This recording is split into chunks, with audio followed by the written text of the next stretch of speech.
এটা একটি ছাত্রী এবং স্যারের শিক্ষণীয় ভিডিও। এটা আশা করি ভালো লাগবে, ভিডিওটা দেখতে থাকুন। এই যে দেখতে পাচ্ছেন ছোট্ট একটা মেয়ে, সে পুতুল হাটে করে দৌড়ে যাচ্ছে স্কুলে। তার স্কুলে দেরি হয়ে গেছে আর সে পুতুলটা নিয়ে দেখুন দৌড়ে তার ক্লাসে যাচ্ছে। ক্লাস অলরেডি শুরু হয়ে গেছে। তখন ক্লাসের সামনে দাঁড়িয়ে স্যারকে যাওয়ার অনুমতি চাচ্ছে ক্লাসে। স্যার তখন ডাকলো এবং তার দেরি হয়েছে বিধায় তাকে দেখুন স্যার শাস্তি দিল।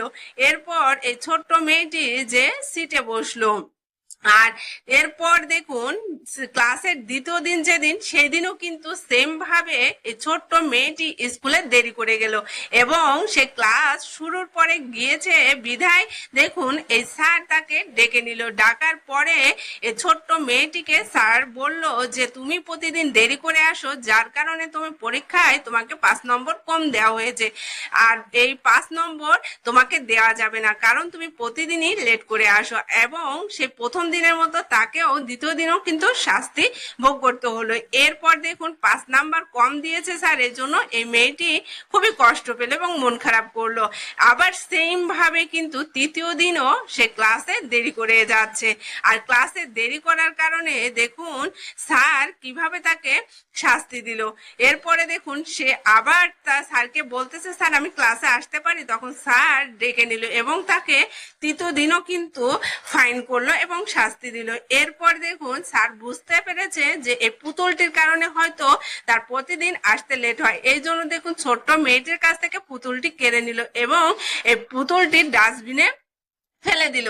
ফেলে দেওয়ার পর স্যার তাকে বলল তোমার এই পুতুলটির কারণে তোমার প্রতিদিন দেরি হয়, তোমার পড়াশোনা অসুবিধা হচ্ছে, তুমি আর এই পুতুল পাবে না। তাই বলে দেখুন ছাত্রীকে পুতুলটি দিল না। এরপর দেখুন তার মা মাঠে কাজ করতেছে আর এই সময় সেই স্কুলে স্যার মাকে ফোন দিল। সে ছোট্ট মেয়েটির মাকে ফোন দিয়ে এই মাকে জিজ্ঞেস করতেছে যে আপনার মেয়ে প্রতিদিন দেরি করে আসে কেন স্কুলে। তখন এই মেয়েটির মা বলতেছে আমি তো জানি না। তাই বলে স্যার এবং তার মা যুক্তি করলো মেয়েটি কি করে দেখবে।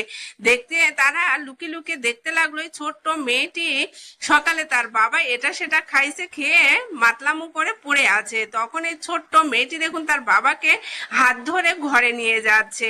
ঘরে নিয়ে যাওয়ার পর তার বাবাকে জিজ্ঞেস করতেছে সে কেন এমন করতেছে। তখন তার বাবা কিছুই বলেন এবং তার বাবা জিজ্ঞেস করলো স্কুলে যাবে কিনা। সে বলল স্কুলে আর যাবে না সে।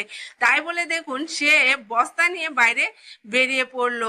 সে বোতল কুড়াবে এবং সেটা বিক্রি করবে, সে আর স্কুলে যাবে না। দেখুন সে সারাদিন অনেক কষ্ট করে বোতল কুড়াচ্ছে আর এই বোতল কুড়ানো দেখে তার স্কুলে